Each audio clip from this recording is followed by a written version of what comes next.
Friends, मैं यशवीन आपका स्वागत करती हूँ तक्षशिला ट्यूटोरियल्स के ऑनलाइन चैनल पर। तो दोस्तों, आज होगा लेक्चर हमारा 12.4। लेक्चर 12.3 में हमने पढ़ा था जीन थेरेपी के बारे में, जिसको जीन चिकित्सा भी बोलते हैं, और एक और छोटा सा टॉपिक देखा था जिसे आणविक निदान कहते हैं, मॉलिक्यूलर डायग्नोसिस। इन दोनों को पढ़ने के बाद इसके आगे के टॉपिक्स, हमारे दो टॉपिक्स और बचते हैं, जिसमें से पहला है ट्रांसजेनिक एनिमल, ठीक, और एक और बचता है नैतिक मुद्दे, जिसको हम आज के लेक्चर में कंप्लीट करके अपना चैप्टर कंप्लीट कर देंगे। मतलब दोस्तों, आज का जो 12th चैप्टर है हमारा आज कंप्लीट हो जाएगा 12th चैप्टर, क्योंकि ये 12th चैप्टर का लास्ट लेक्चर है। यहाँ पे हमारे सारे टॉपिक इस चैप्टर से रिलेटेड कंप्लीट हो जाएंगे और इसके बाद हम अपना नेक्स्ट चैप्टर शुरू करेंगे, जो कि होगा चैप्टर 13। तो दोस्तों, आज का अपना लेक्चर शुरू करते हैं, जो कि 12th चैप्टर का लास्ट लेक्चर है 12.4। तो आज हम दो टॉपिक पढ़ेंगे, जैसे कि कल हमने दो टॉपिक पढ़े थे, वैसे ही आज दो टॉपिक पढ़ेंगे। पहला होगा ट्रांसजेनिक एनिमल। देखेंगे कि ये ट्रांसजेनिक एनिमल क्या होते हैं और ये मनुष्य के लिए किस प्रकार से लाभदायक होते हैं और किन किन चीज़ों में इनको यूज़ किया जाता है। दूसरा टॉपिक हम देखेंगे नैतिक मुद्दे। इस पूरी बायोटेक्नोलॉजी में किस प्रकार के नैतिक मुद्दे छिड़े थे, उन सब पे हम देखेंगे, नजरें डालेंगे। तो दोस्तों, सबसे पहले अब हम ट्रांसजेनिक एनिमल से शुरू करते हैं और उसके बाद दूसरा टॉपिक अपना पहुंचेंगे। तो दोस्तों, सबसे पहले ट्रांसजेनिक एनिमल ये कौन से जीव होते हैं, और इनको हिंदी में बोलते हैं परजीवी जंतु। ठीक, परजीवी जंतु वो जंतु होते हैं जिनको बायोटेक्नोलॉजी के थ्रू उनके अंदर एक अलग से जीन डाला जाता है। ठीक, काफ़ी सारे जंतु ऐसे होते हैं जो मनुष्य के लिए लाभकारी होते हैं, तो उनको थोड़ा और एडवांस बना के उनसे कुछ और लाभ प्राप्त करना, उन जीवों को ट्रांसजेनिक जीव कहते हैं। अब ये क्या होता है, जब किसी जीन को, कोई भी जीन ले सकते हैं, कि जीन को किसी कोशिका अथवा जीव में डाला जाता है, ठीक, डाल दिया, तो उसे भीतरी जीन्स में भिन्न करने की विधि को परजीन मतलब ट्रांसजेनिक कहते हैं। अभी देखिए दोस्तों, हम रोगों के बारे में पढ़ रहे थे अभी तक, लेकिन यहाँ पे हमने जिस जीव के अंदर उसे डाला, उस जीव को कोई रोग नहीं था। ठीक, वो हमारे लिए उपयोगी था, इसलिए हम उसको थोड़ा और एडवांस बनाना चाहते थे, इसलिए हमने क्या किया, उसके अंदर अलग से कोई और जीन डाल दिया, जिसकी वजह से उसकी ब्रीड अच्छी हो सके। उसके अंदर रोग तो पहले से था नहीं, तो उसकी वृद्धि विकास अच्छे से पूर्ण हो सके। उसको क्या कहा, ट्रांसजीन। ट्रांसजीन क्या होता है दोस्तों, जो अलग से हमने जीन डाला होता है किसी जीव में, तथा ऐसे जंतु जिनके डीएनए में परिचालन द्वारा एक अतिरिक्त मतलब बाहरी एक अतिरिक्त जीन व्यवस्थित होता है। ठीक, यहाँ तक की समझ में आया। ऐसे जंतु जिनके डीएनए में परिचालन द्वारा, हमने परिचालन द्वारा एक अतिरिक्त बाहरी जीन और इंट्रोड्यूस कर दिया, व्यवस्थित होता है, जो अपना लक्षण व्यक्त करता है। अब जो हमने जीन डाला होगा वही तो अपना लक्षण व्यक्त करेगा।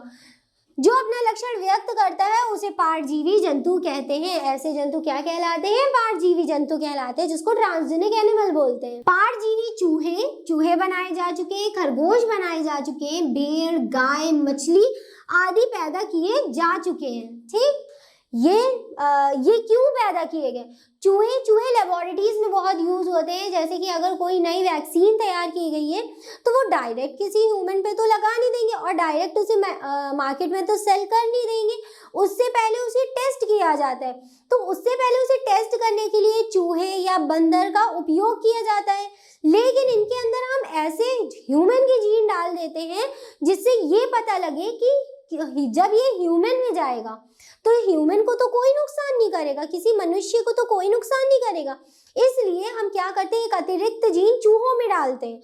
ये तो चूहों की बात हो गई। भेड़ में कैसे, मान लीजिए हमने किसी भेड़ में एक ऐसा जीन डाला, जीन या जिसको हम बताते हैं जीन्स, जो डीएनए में होते हैं, वो डाला, जो कि वुलन प्रोडक्शन के लिए, वुलन मतलब वूल मतलब ऊन प्रोडक्शन के लिए, क्योंकि भेड़ से हमें क्या मिलता है दोस्तों, ऊन ही तो मिलता है, जो कि ऊन प्रोडक्शन में बहुत ज्यादा मदद करता है। तो ऐसे जीन को इंट्रोड्यूस किस में कर देते हैं, भेड़ में, जिसकी वजह से हमें ज्यादा ऊन की प्राप्ति हो।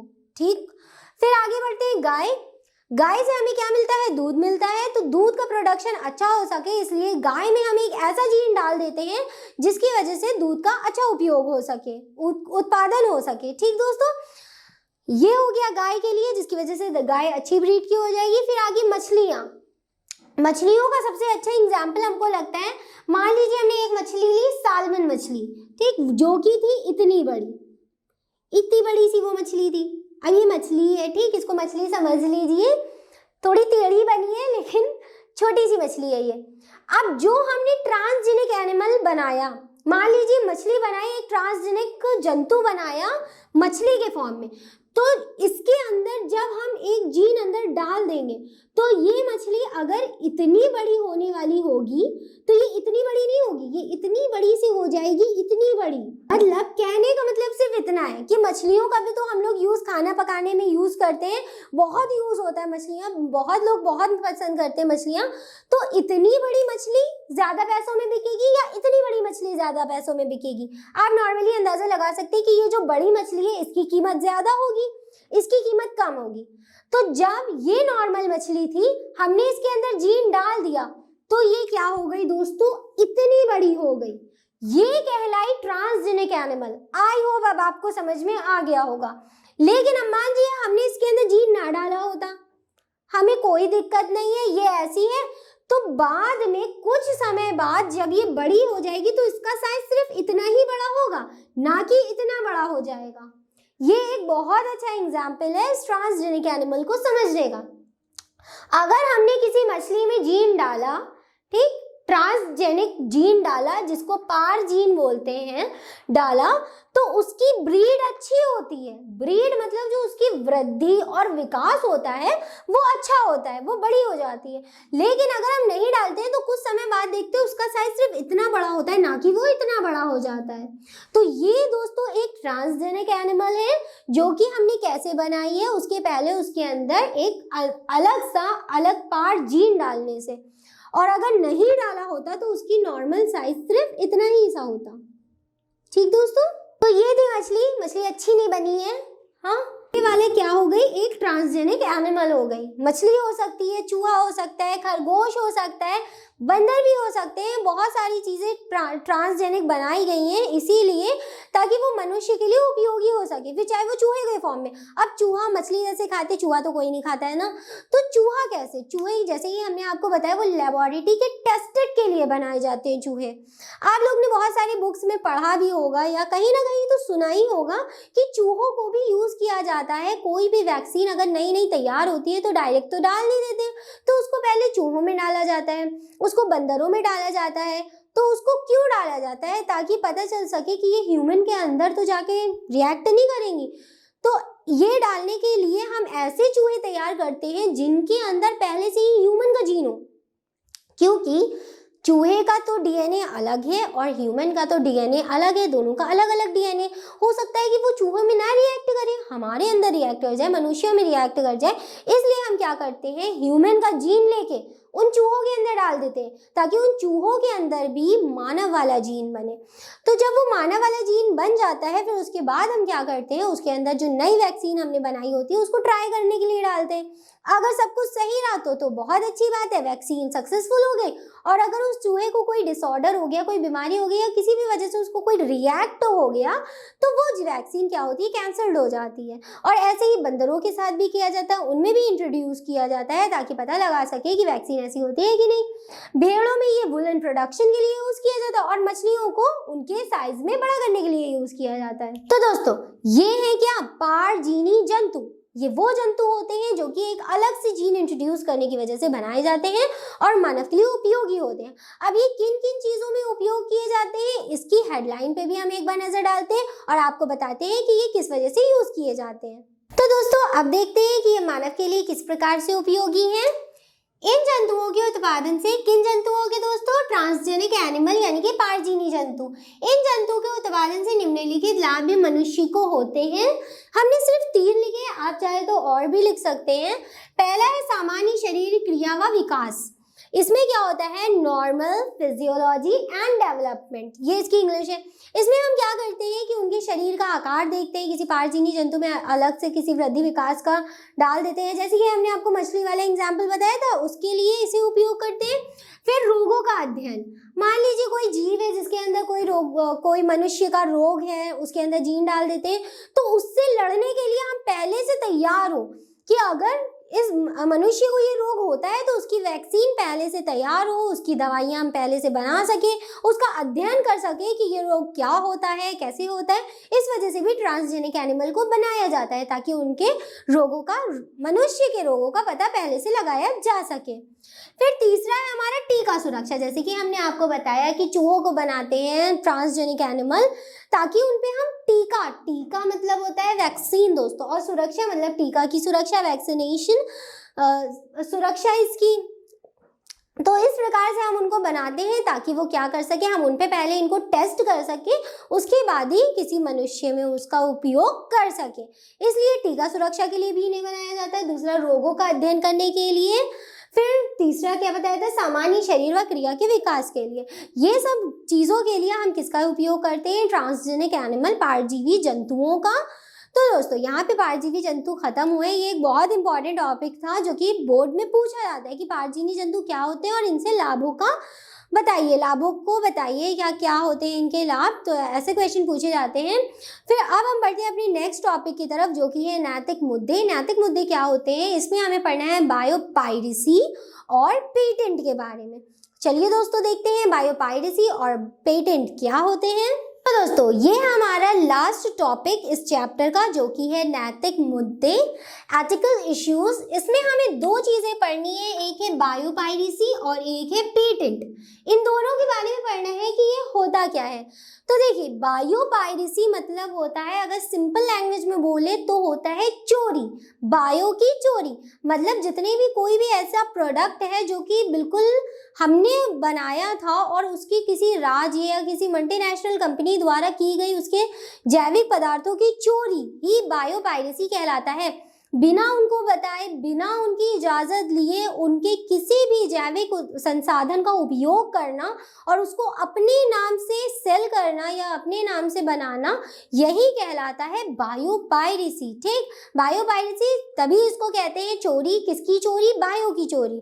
इसमें क्या होता है, मल्टीनेशनल कंपनियों व दूसरे संगठनों, कोई भी ले सकते, कोई भी मल्टीनेशनल कंपनी है, द्वारा किसी राज्य या उससे संबंधित लोगों से बिना व्यवस्थित अनुमोदन, मतलब बिना उनको बताए, उनकी चोरी चुपके से क्षतिपूरक के जैव संसाधनों का उपयोग करना बायोपायरेसी कहलाता है।